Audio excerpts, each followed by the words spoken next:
Faire son deuil d'un enfant à l'heure actuelle. Nous l'avons vu dans la séquence précédente, les conditions démographiques ont apporté un changement important dans notre manière de considérer l'enfant.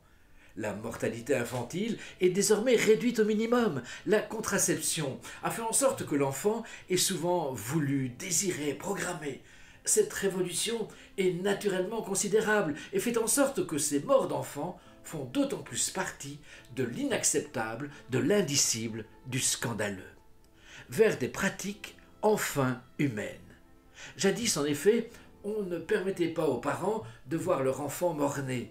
Avant, et c'est encore le cas malheureusement dans certains hôpitaux, on occultait complètement l'existence physique de l'enfant. Accouchement sous anesthésie générale, évacuation du corps du bébé, les fœtus partaient même dans l'incinérateur de l'hôpital.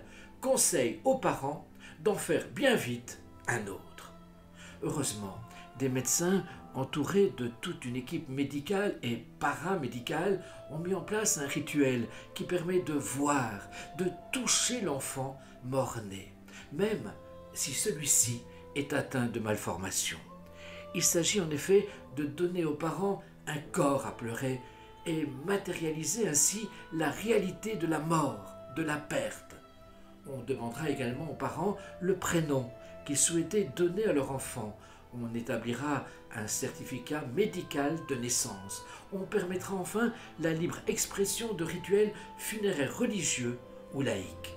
Donner un lieu de repos, c'est donner à ces enfants une existence sociale. Il est bien évident, et c'est là un lieu commun, que tout cela est particulièrement difficile pour les soignants et toujours extrêmement douloureux pour les parents. Mais il s'agit là d'un travail tout à fait indispensable d'enrichissement mutuel et d'un progrès vers plus d'humanité. Faire son deuil. Pour ce point, il me plaît de reprendre les phrases de Christine Eckmayer, auteure de « Il vient d'ailleurs », livre de 2023, où elle évoque la mort de son fils Alexandre, petit Colombien que le couple avait adopté en 2001 alors qu'il avait 3 ans.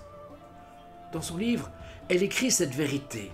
La mort fait peur, surtout celle d'un enfant.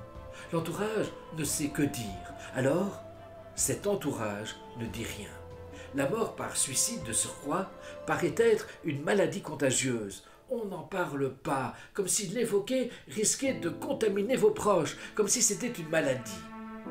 Faire son deuil, poursuit encore Christine, une expression qui n'a pas de sens. Faire, comme une action, faire la vaisselle, faire son jardin, on ne fait pas un deuil, c'est le deuil qui nous fait.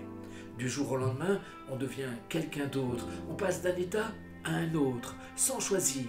On se débat comme on peut, avec plus ou moins de temps. Chaque cas est personnel, chaque histoire différente. Il faut trouver la force comme on peut. Tous les moyens sont bons, il n'y a pas de recette.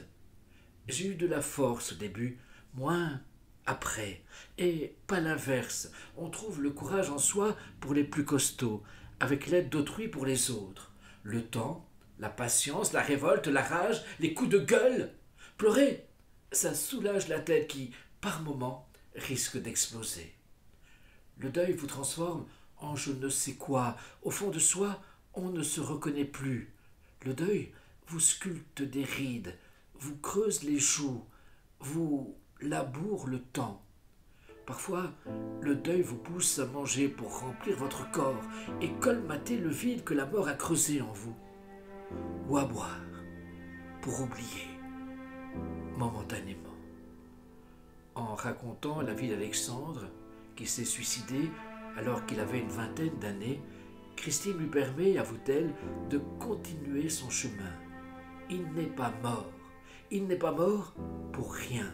Le livre existe, non pas pour faire du prêchi-prêcha, mais simplement pour dire « Voilà, vous n'êtes pas seul. Il y a tellement de choses à faire, tellement d'erreurs à ne plus commettre. »